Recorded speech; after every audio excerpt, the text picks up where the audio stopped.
Here we go.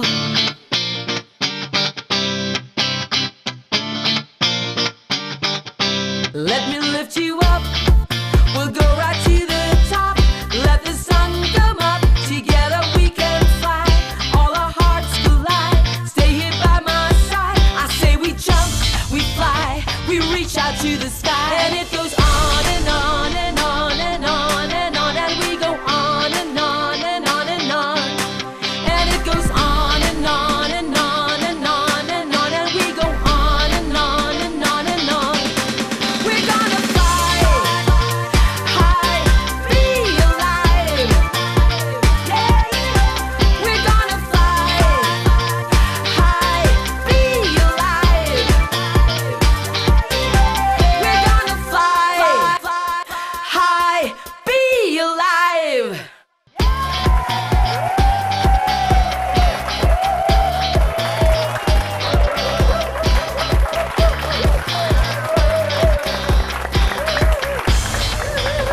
Luzon, Visayas at Mindanao, magandang umaga po sa inyong lahat. Lalo na yung mga nandito sa ating studio, yung mga nanonood, at kay Ana at kay Susan. Bakit mo nang nakalimutan pangalan ko, tita? Hindi, for dramatic effect yun. Okay. Oh, bakit ba kayong dalawa naka-shades? Ako hindi. Siyempre, summer! Sana sinabi nyo, nagbikini sana ako. Tingnan niyo ako si Susan ngayon.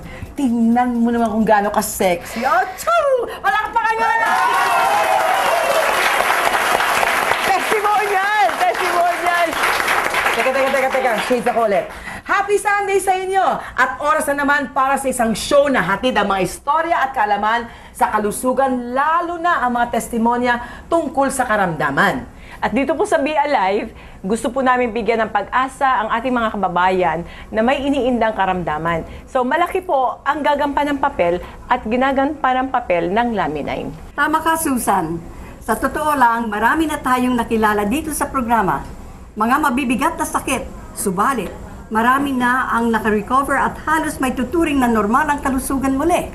Marami sa kanila ang nag-share ng kanilang experiences, mga hirap na dinadaanan, pero sa bandang huli, lahat ito ay kanilang na-overcome at masasabing halos gumaling na nga. Gaya na lang ng isang stroke victim natin, no? Ngayon po, magbibigay siya ng testimonial dahil talaga pong milagro ang nangyari po sa kanya. So, eto po siya at ating kilalanin.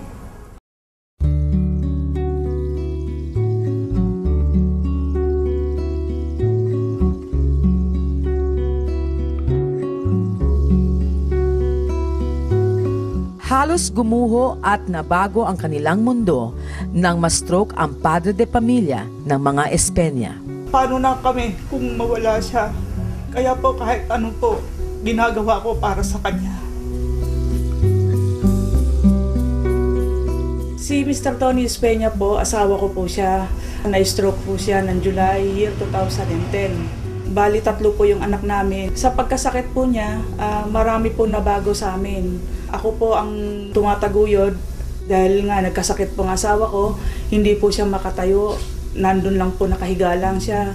At pinatetherapy ko naman po sa Medical East Avenue po. Pero hindi pa rin po nanunumbalik yung kanyang paglalakad at pagtayo. Problema sa pera, pati na sa mga gawain. Yan ang dulot ng sakit ni Tony. Dati po, mainitin po yung ulo niya. Hindi po siya kumikibo. Ultimo po, nagagalit sa mga anak namin. Nakahiga lang po siya, pagka pinapaliguan ko po siya, talaga pong ang bigat ng katawan niya, nahihirapan po ako. Talagang pinipilit ko po talaga na mapaliguan siya, kaya talagang binubuhat ko po siya kahit na hindi po siya nakakalakad. Ang mag-asawa, labis na nag-alala sa nangyari. Takot ako. Wala ko pamilya ko. Walang anak buhay. Kawawa. Naiiyak ako kasi naaalala ko yung nangyari sa kanya. Talaga pong iniisip ko, huwag po siya kunin ng Panginoon kahit na nagkasakit siya. Kasi mahal na mahal ko po siya. Napalitan ng pag-asa at kasiyahan ang problema ng pamilya. Ang dahilan, ang pag-inom ni Tony ng Laminine. Sa pamamagitan po ng pag-inom po niya ng Laminine, malaking tulong po sa kanya na siya po ay gumaling. Lahat po nabago na sa kanya. Pwede na pong tumakbo, ngumingiti na po, lahat po nagagawa niya, pati yung left hand niya, naitataas na po niya. Halos nagagawa na niya ang karamihang kilos niya noong bago siya ma-stroke. Lahat ng yan ay nagsimula nang uminom siya ng Laminine. Hindi ko kailangan. Ngayon ito na. Ngayon po, ako na po nag-prepare ng aking almusal. Pagluto ay itlog, sinangag. Masaya na po ako ngayon. Dito na ulo ko.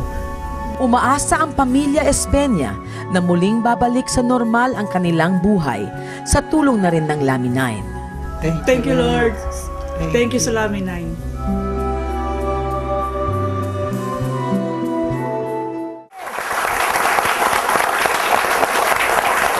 Wow!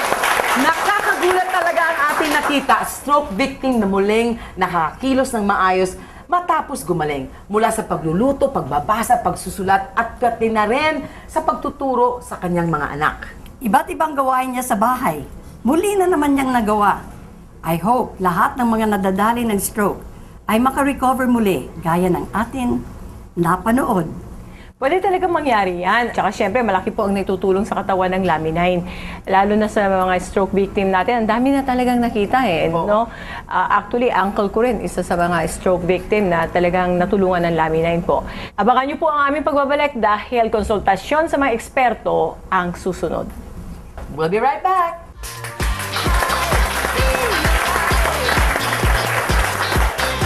We're gonna fly, high, be alive.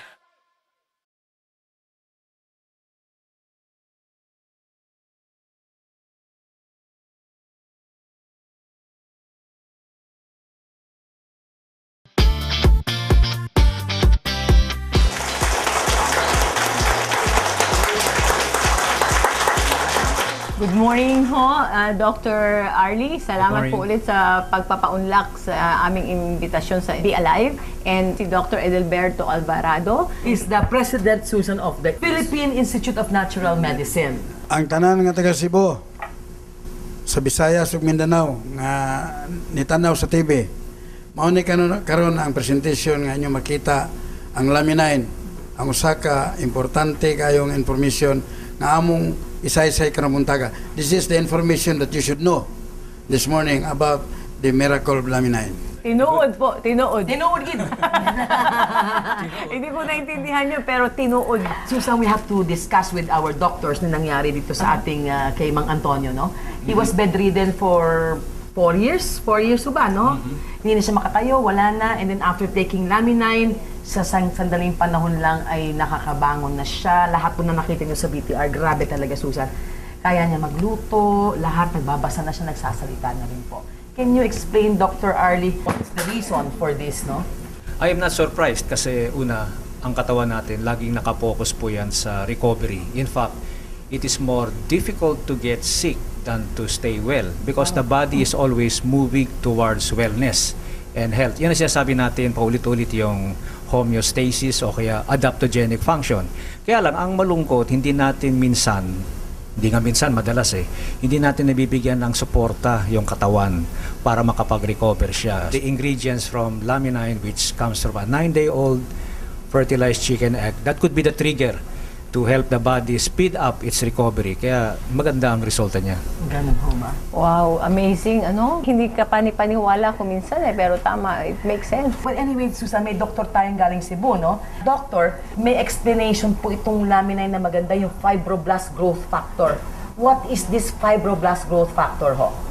Itong fibroblast growth factor, isa ito sa top of the line na basement formulation galing sa basal na lamina. This is itong una sa lahat na bago gawin yung ibang cells ng katawan. In the 9th day, ready na for embryonic production, yung itlog, ni-harvest ito na enriched na siya, ready na. Which means the DNA, the RNA, amino acids, and everything is ready. Ayun. Di mo ba kaya, Doc, sabi po nila, is like, actually, di ba, yung subcellular level daw. Parang nano pa siya. Parang mas below the cellular level. So Tama before, po ba yun? wala pang embryo. At saka siyang parang nagbibigay ng transcripts. Opo.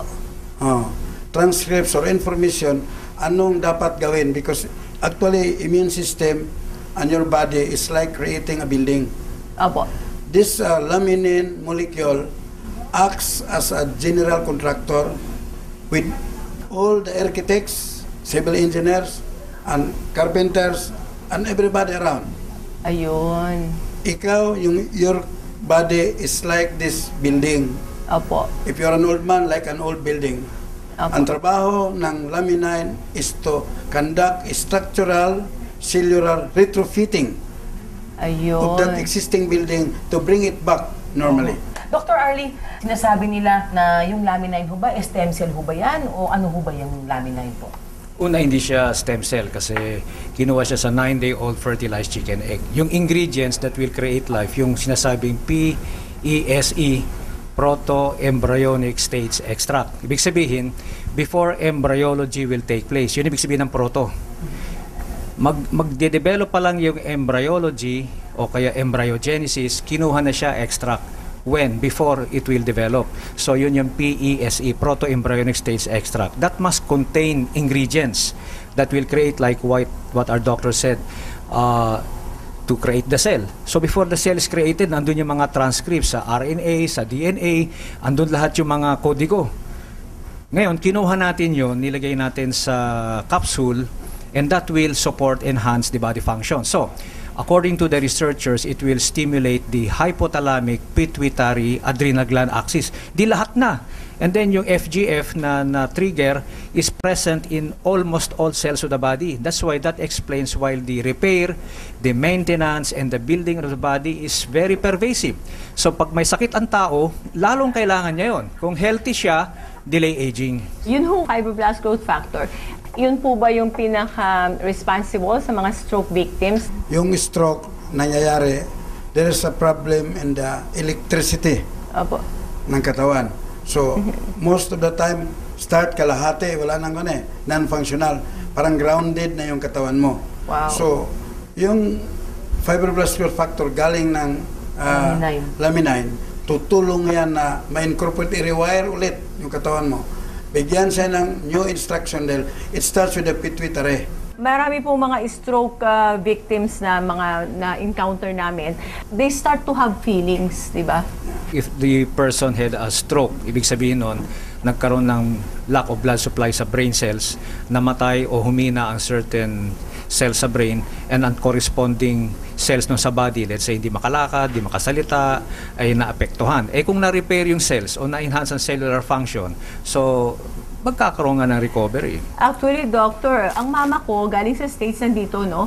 And ang number one na problem niya yung makalakad, no? Tsaka yung pain. The last 4 days, nag-continue na naman siya ng laminine, and hindi na siya nagte-take ng painkiller, at tsaka mas maganda na yung paglakad niya. Palakpakan po natin. Okay. Thank you, Mama. I love you. Thank you very much.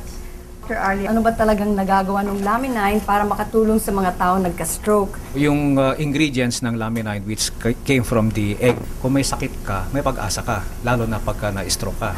And then, kung wala ka namang sakit, obviously, it would help delay the aging process. Di ba sabi nyo, every hour we are aging. If we will talk about aging, for example, we know we get aged every year as the Age years go by. doesn't matter. Yeah. Ngayon, ibig sabihin, tumatanda tayo buwan-buwan, tumatanda tayo linggo-linggo, araw-araw. Di ibig sabihin, tumatanda rin tayo ora-ora. So you might as well delay the aging process every hour. So if you take, let's say, 3 capsules that can be good for 8 hours, so since 24 hours, the 3 capsules every 8 hours. So 3 capsules 3 times a day. I feel that could be a good formula to help delay the aging process. My name is Dr. Eskeland from Norway. I'm here to share some of the results we have obtained using young tissue extract in studies. Young tissue extract For short, we call it YTEs, is the new formed material from incubated eggs. Those eggs are, of course, fertilized. The young tissue extract actually increases the sexual hormone level in people with low testosterone or sexual hormones levels. We also find that using young tissue extract, we have a lower body production of stress hormone. The building materials for stress hormone as well as sexual hormones are identical. It's derivative from cholesterol. And on that pathway, on the production, I would refer it to a shunting effect. We get the production toward the sexual hormones instead of the stress hormones. I'm here specifically referring to cortisol, the major stress hormone in the body. We can associate that to, I believe, very much to the stress hormone. The body produces less stress hormone, especially cortisol, and we know that cortisol has many catabolic or negative effect on several criteria of like life quality aspects. We realized that the stamina is increased, also the energy, and go further there, we realized that the self-esteem and the more psychological aspects are very much improved on people using daily supplement of YTE. It's made in Norway. We are very fortunate in Norway. It's one of the few countries in the world that we can guarantee the product being salmonella-free. It's made at the place Mysen, a smaller place in the east of Norway. No, the YTE is not produced from regular breakfast eggs, as you say. It's made from fertilized, partly incubated eggs, and it's very limited amount of the egg content that is following the YTE. This is the new formed material made during the incubation time.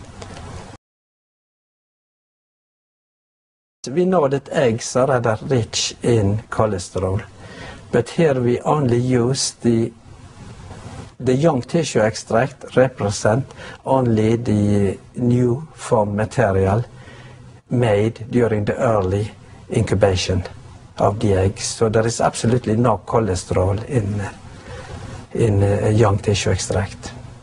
Maraming salamat po, Dr. Alvarado, Dr. Imperio. I know you've been with us for several episodes. Ang mga audience po natin, televiewers, are very, very happy. Babalik po ang Be Alive. At ang Be Alive po ay hindi lang po tungkol sa kalusugan, kung hindi rin po tungkol din siya sa kabuhayan. At pagbabalik po namin, bibigay po namin sa inyo si Mr. Olan Ignacio and no other than Susan Barlin. We'll be right back.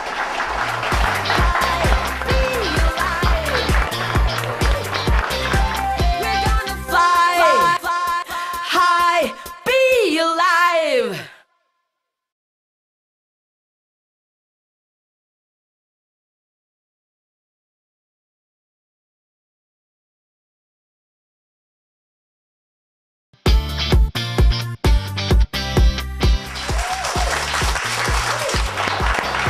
Ngayon po ay meron po tayong bisita, si Olan Ignacio. Gusto po nating maipakita sa lahat ng ating televiewers, sa ating audience, na ang Laminin po ay hindi lang po nagdudulot ng solusyon sa kalusugan, kundi po pati sa kabuhayan.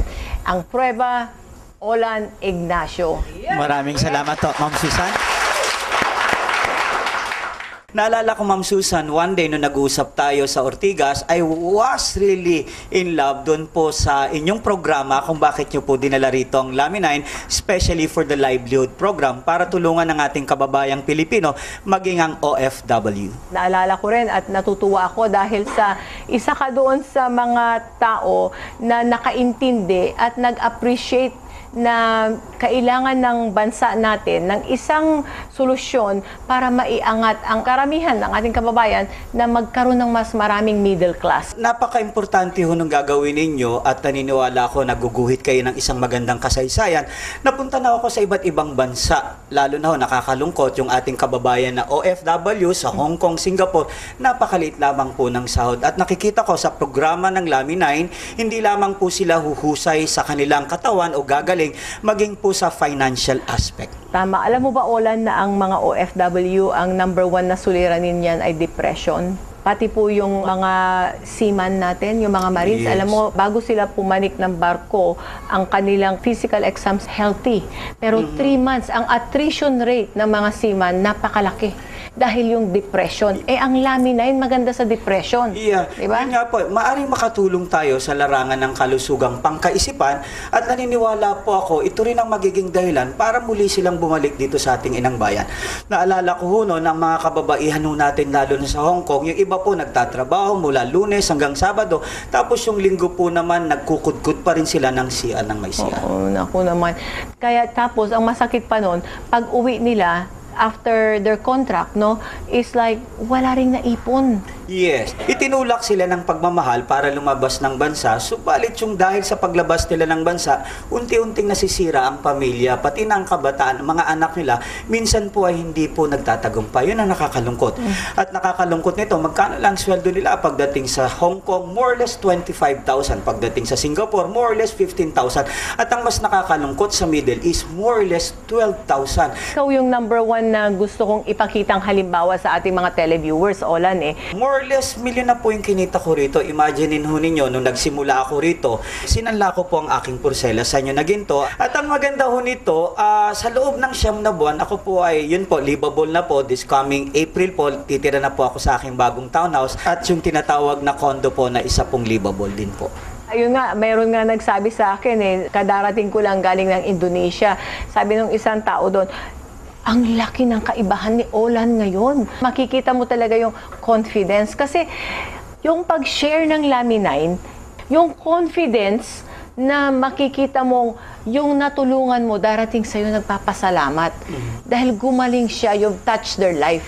So Olan, dahil itong second season natin, gusto ko talagang ma-share naman yung opportunity sa mga ating televiewers, no, para sa kabuhayan at maituloy na yung livelihood program natin.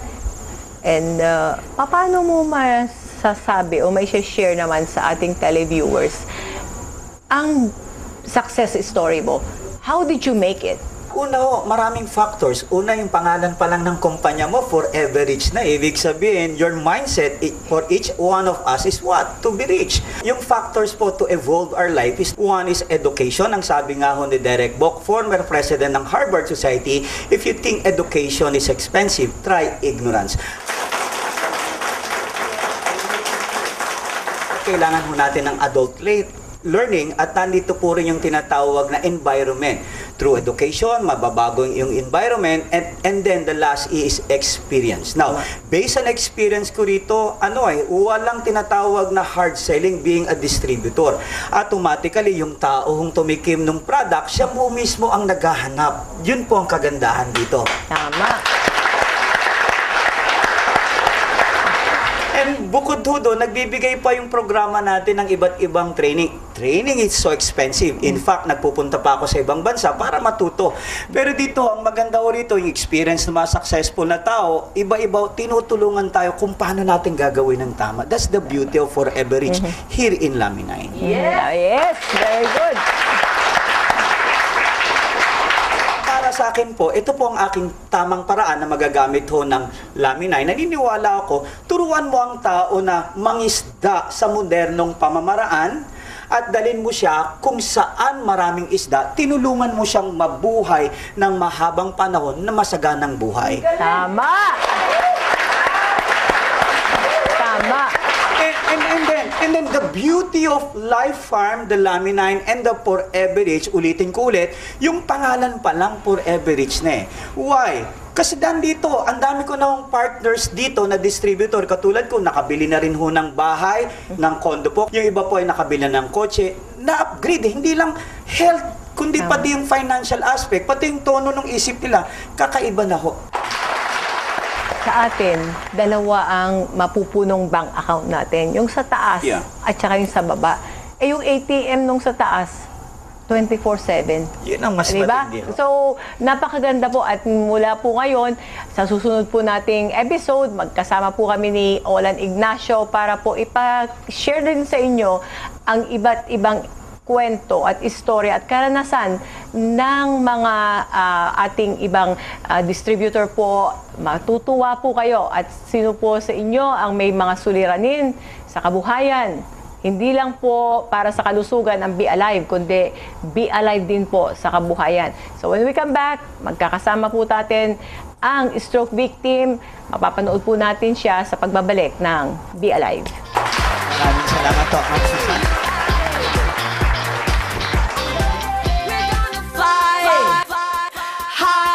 Be alive!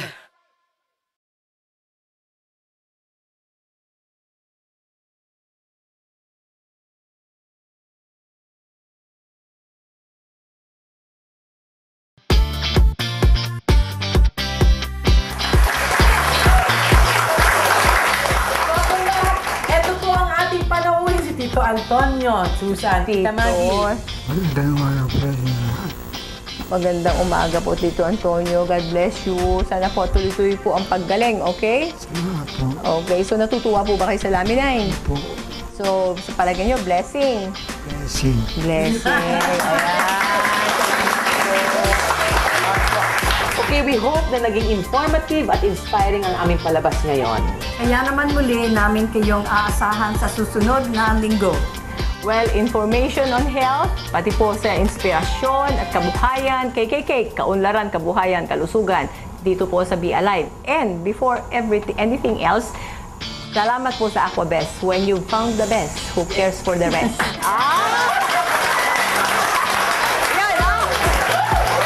I love you guys! Dito yan lahat sa Be